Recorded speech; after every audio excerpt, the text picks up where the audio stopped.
Heyo everybody, Haku here with my live reaction or read through for Tower of God chapter 624, season 3, episode 207.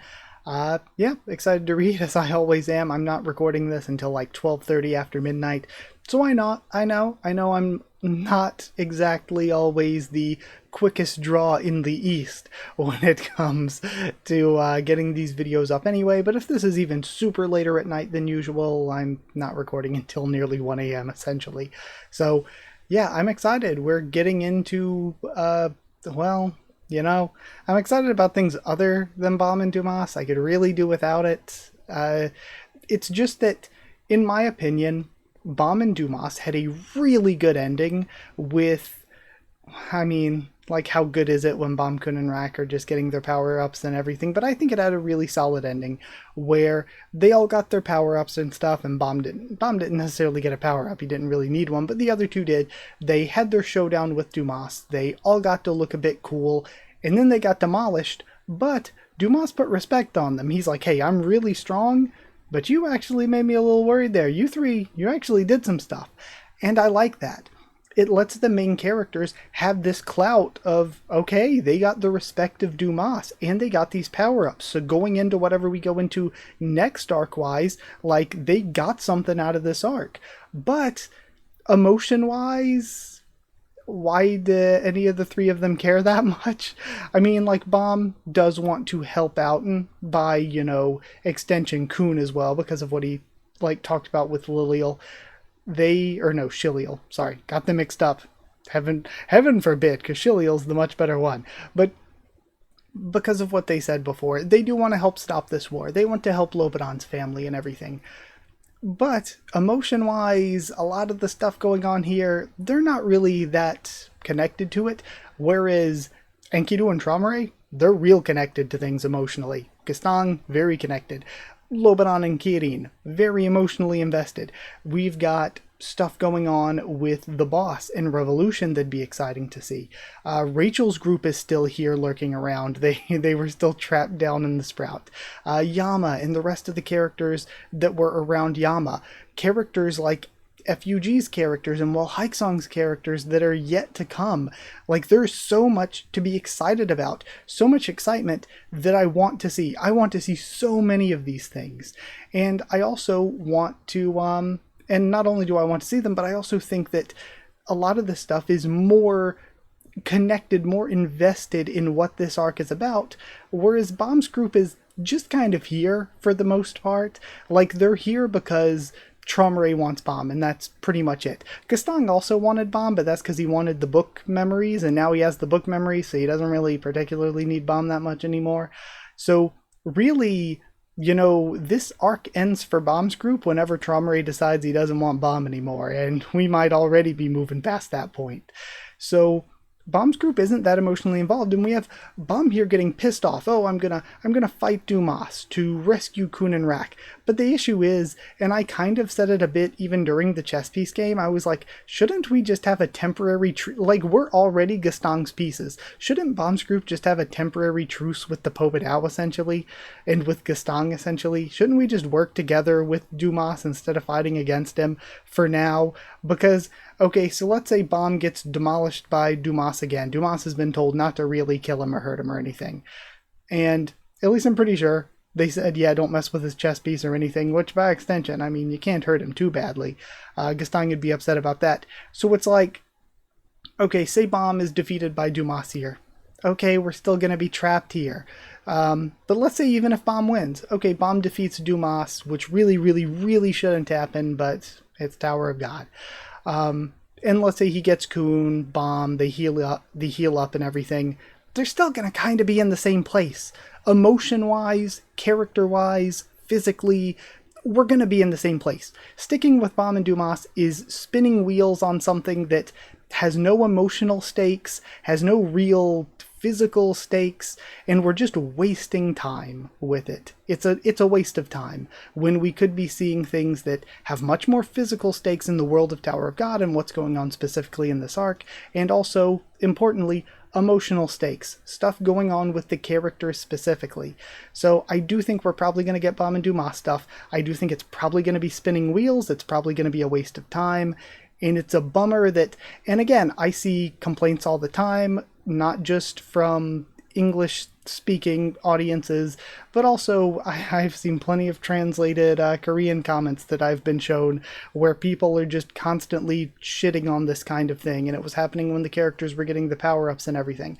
And it's just like, how does CU not see, like he shouldn't just take all of the critique to heart, because a lot of the time, especially the Korean fan base is really complaining over basically nothing.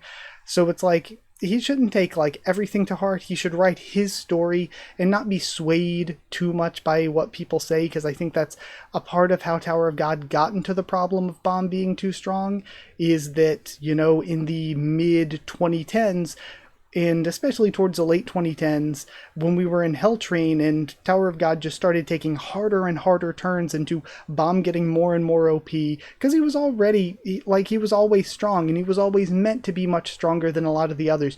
But I mean, we were taking hard turns into him being like way more unbeatably strong than before, and we've been taking even harder turns into that since. And when it started to just forget about the side characters, forget about the intricate plots, and just go full-on OP main character beats up everything shonen, when it started getting more into that was a time when that stuff, if you looked at any sort of manhwa webtoon sites, that's what was blowing up. OP main character just beats people up was what the big thing was in like the mid to late 2010s. And it just feels like CU twisted Tower of God to start chasing that. And he's kind of tried to twist Tower of God back to what it used to be in a lot of different ways. But we've still kind of just been stuck with the OP main character power fantasy stuff. Which again, Bomb's always been kind of like OP. He's always been meant to be an irregular. But the way that that's been written has been different. And I just feel like I kind of lost the point I was originally on, to tell you the truth, but it just kind of feels like we're stuck into that. And what I was saying before even getting onto that was, how does CU, like, I don't think CU should shift and change the story to meet what's popular at the time or to meet what people are saying, but at the same time, how do you not see people praising this Trauma Ray flashback stuff, really praising stuff like the hotel arc that I think most everybody thought was good, and a lot of this other stuff we've been getting? How do you not look at the stuff that people praise and then look at the stuff that everybody's shitting on, look at the stuff that everybody's hating? How do you not just not change the story from what you want to match what fans want, but how do you not like look at the criticism or look at what people are saying and say, okay, I'm seeing what's not working and what is working, and then why do you decide to go full bore continuing with this kind of Bomb stuff? I don't get it. And this is just in the intro. I haven't even read this chapter yet, but this is just because I know that I'm hoping this is going to be a good chapter. There's so many things going on in this arc that I love, and so many things that are going on in this arc that I want to love and that I really want to see more of, but we have just by and large not been getting that. And then when we do get it, before this Trauma Ray flashback, when we do get it, think about the Yuhan Sung versus... and like, for some reason people didn't like this stuff. Think about all the Gotcha Doseng fights. Think about Yama versus Yusracha, Yuhan Sung versus Hiracha, Kendrick Deal versus Chan Hatsu. All of these fights where we're getting these really cool fights, and we're getting these characters' backstories, we're getting motivations built up, we're getting characters built up. Meanwhile, you go through and we spend just as much time, if not more time, on the fights in the chess piece game pre this flashback, and it's like, what were Tumbenju's characters? What were Rashut and Wiwi's characters? We didn't get any like flashbacks for them. We didn't get any backstory. We didn't get any hard character motivation other than Wiwi and Rashut being like, if we somehow defeat an irregular, we could be family heads. So like, okay, that what? But it's like, we didn't really get deep into any of these characters. These fights weren't that great. I think they were okay. Like Dumas fighting the two family heads, I think was choreographed fairly well. I wanted a little bit more of the bomb and rack stuff. I think that if you drug out the bomb and rack stuff more, that could have been better. But it's like we could be giving some of these side characters fights to develop these side characters more. We could be developing these, bad guys so that we feel more during their fights. We feel more when they're defeated, like the branch leaders, but instead the branch leaders were just jobbers. And that's like, at one point I thought about doing like a trying to rank all the high rankers video, but stuff like that fight completely just shat in the face of that idea, because it's like, how do you rank them? We're told not only are these branch leaders high rankers, they're branch leaders of a great family. They should be probably strong. And they look embarrassing, even compared to regular rankers we've seen in the past. They looked embarrassing. Like, I guess it's like when you see the powers that they had, it's like, oh, those could be cool powers, but they just got so quickly snapped out of existence, essentially, and didn't have any build up to the actual character behind those powers, that it just feels so hollow, so empty. And yeah, I don't know. I'm feeling very critical of this arc. I'm really going in on it because I think that flashback was great. A lot of people have been arguing back and forth over whether they like that flashback more or the Wangwan Nen flashback more. I think Dr. Bonehead said he still prefers the Wangwan Nen flashback. I do also still prefer that. I think that the last chapter of the Traumaray flashback was really, really, really good. I think that last chapter was incredible, and that chapter in particular might be better than a lot of the chapters that were in the Wangwan Nen flashback, but I think the overall whole of the Wangwan Nen flashback was better. I think the overhaul of that flashback was better, because I think one of the chapters of the Traumaray flashback, maybe the second to last one, was a little bit in my opinion. It was good, but it didn't really blow me away like the other chapters of the flashback did. But aside from that flashback, I honestly think the Sprout has maybe been the weakest arc in Tower of God so far, and it's like, how? How is this the weakest arc in Tower of God so far? You have Revolution showing up. You have FUG and Wolhike Song on the way. You have two great families at war with each other, and these fights have not been good. The character work, aside from Traumaray, has not been good. And it just bums me out because we've spent a lot of time on this stuff, and so much of it just hasn't been very good. And it's just a bummer because the ingredients are all there. The ingredients are all there, and I really want to see this stuff. But CU keeps finding a way to disappoint when we're not in this flashback. He keeps finding a way to disappoint, and it hurts a lot. So, Long Haku Intro aside, scathing review of this arc. I don't think it's going to get better this chapter. Sadly, I fear. There's just so much I want to see, and I don't think I'm going to see any of it because of where last chapter ended. So we do have a violence warning. We continue on with, hopefully we cut away. Maybe we cut away. Maybe we get to see some of this good stuff, but I doubt it. How'd you manage to get here? As I'm sure you're well aware, the only escape from here now is death. Which is just real. I feel like that's real BSing on Dumas's point. Or, I can just kill you. And that's where we ended last time. Battle in the Heart Chamber, Part 1. I have another shot of them. I need to find it. I must.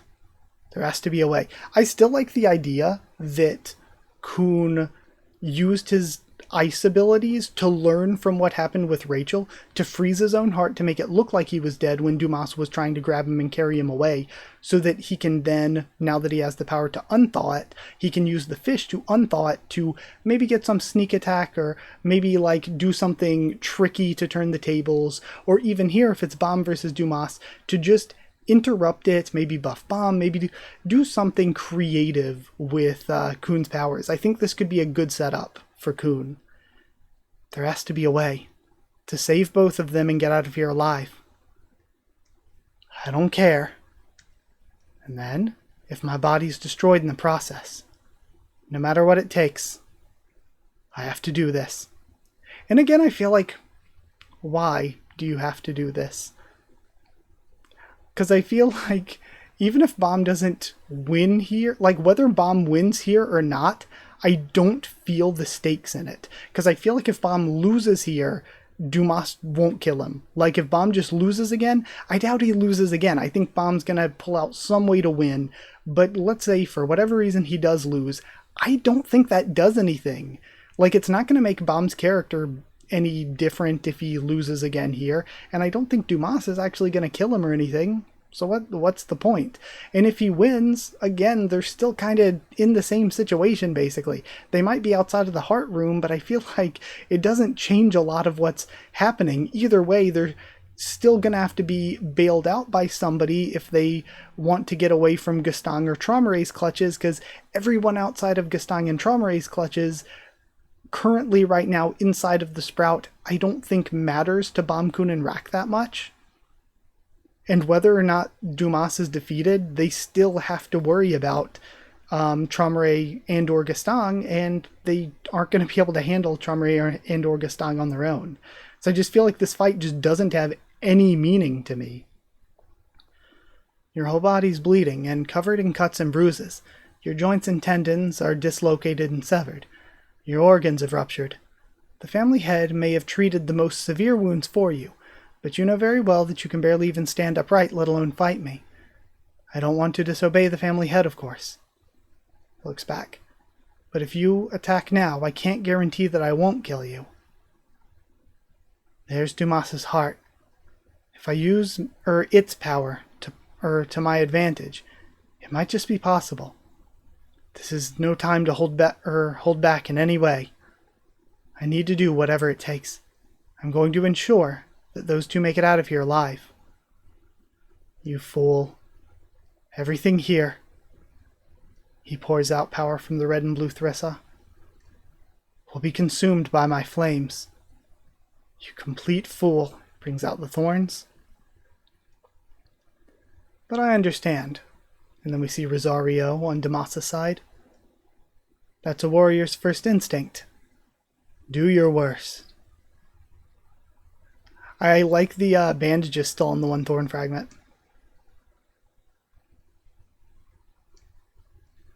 We see a fist coming in.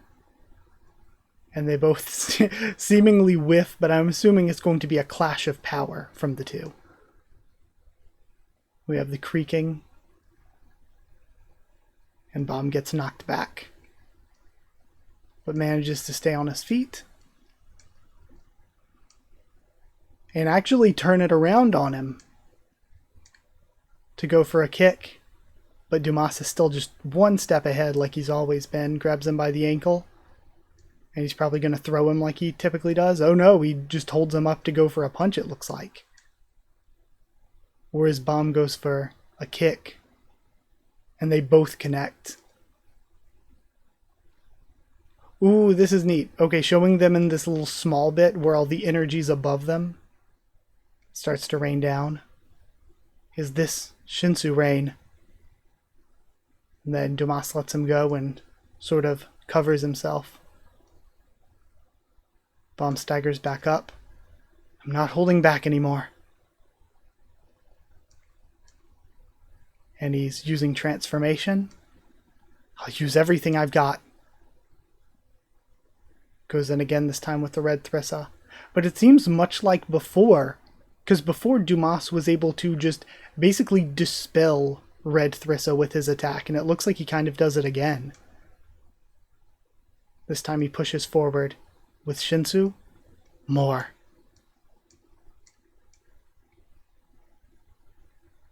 We see more of the clash between them, this time with Bomb throwing a kick in.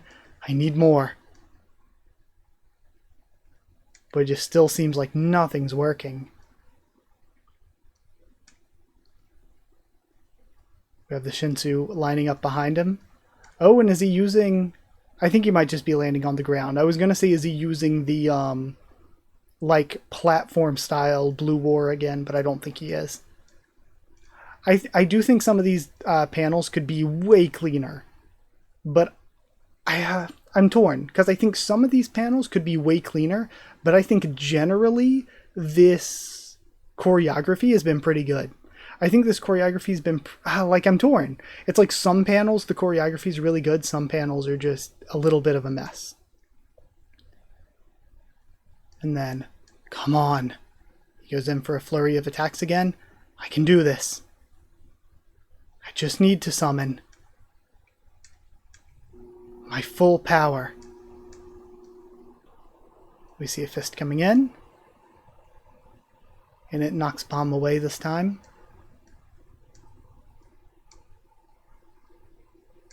Alright.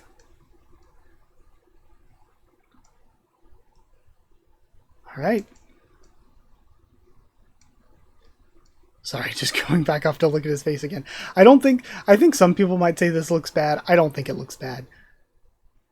Like, I like when things are kind of off a little bit in the, like, middle of action. We have a slamming punch coming down. And he's staying up as another one comes from below. I'm just getting battered around this time. And then hit again straight on and sent flying again.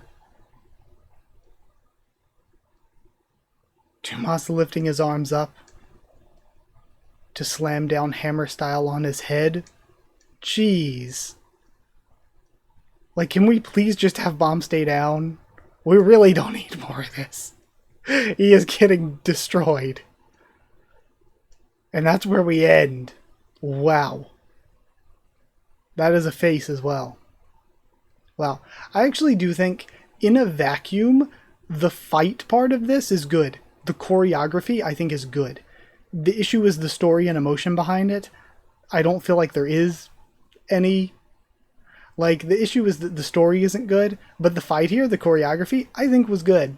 I might be going a little bit easy on it, because, again, some of the panels were a little bit messy, but I think it was good. I think the fight choreography was good. I'm still so bummed out at the lack, I was going to say the lack thereof of story. Yeah. It's just a bummer. I wish Bomb was having this fight in a better context. Because the context for this is just not good.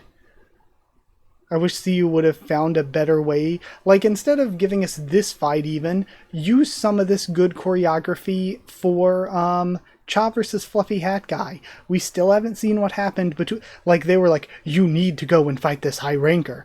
And then he goes to fight Fluffy Hat Guy and we never see him again. We don't even know Fluffy Hat Guy's name. So give it, like, give that a good chapter. Like, we haven't seen that. We haven't seen what Yama's doing. Like, I don't know. There's just so much more I want to see. And as much as I think this was solid, I think this fighting was solid, but as much as I think that, I don't like where it is story-wise. That's why I'm so torn. Because I really don't hate this. I think if I shut my brain off and I just want to look at pretty colors, if I just take this out, like, if I just Dragon Ball this, then I'm like, okay, good punching. Not the best in Tower of God, but it was good. It was solid. But if I, like, try to look at it as a story, I'm just like, oh yeah, okay. Like, even the fight alone, it's like the storytelling of the fight isn't awful, again, when you take it out of context, but then the second you put it in the context of a larger arc, it's like, oh. So yeah, I don't know. I don't think this chapter was bad. I really don't. I don't know. I think other people might even be harsher than me on it. I really don't think this chapter was bad. I think the overall problem is just this arc overall just not being great. And that's crazy to say, because there's so much I love going on. It's just we haven't seen things, and then when we have seen things, they haven't been satisfying. God, that's such a bummer. I don't know. I'm hoping for some improvements here. This chapter I don't think was bad, so if we hurry this along, I'm a bit bummed it says part 1, assuming we're going to get multiple parts of this. If we just hurry this along, kind of get Bomb stuff out of the way and get to some of the more interesting stuff, again, more story-related stuff, then I think I'll be happier. But yeah, this is where we are now, I guess. People are probably, I know whenever I go negative, there's going to be a lot of people that hate it in the comments, but that's just how I'm feeling about this arc right now. It's like I was so happy when we were in the flashback, and now coming back out of the flashback and immediately just getting flashbanged with a Bomb fight is just taking me right back out of it. So, yeah, that's where I am. Like if you did like the video, comment down there. Tell me what you thought of this chapter, my thoughts and reaction. Subscribe for more Tower of God, much more on the channel. Follow on Twitter if you want. If you're willing to the Discord server, it's free and open for anyone. If you want to help support the channel by dropping a super thanks, it'd be appreciated. If you want to not only support the channel, but also get One Piece videos a little bit early, get your name at the end of every video, then hit join down below to become a member. Go to patreon.com/HakuOfTheTubes, or a link will be in the description to become a patron. Thank you so much to people who are already patrons and channel members. Thank you to Chosen Regular Evan Holly, Magical Girls, Evernono, Abyss Knight, J.A., DD Van, and Irony, Sheridan Students, David Length F and Folded Gold, Slayer Candidates, SG and Stan Cedar, and Pure Element, Pate Ardial. Thank you so much for your support. Thank you so much for watching. Again, sorry if you hate videos going negative. Usually, if I have nothing nice to say about a series, I just don't say it. And I try to keep my videos as positive as possible. But you know my love for Tower of God. You know all the big, massive projects I've done. You know that I've read this for almost a decade and a half at this point. So I think it's fair for me every once in a while to just be bummed out at some of these decisions. But either way, that's it. Thank you for watching, and I'll see you all next time.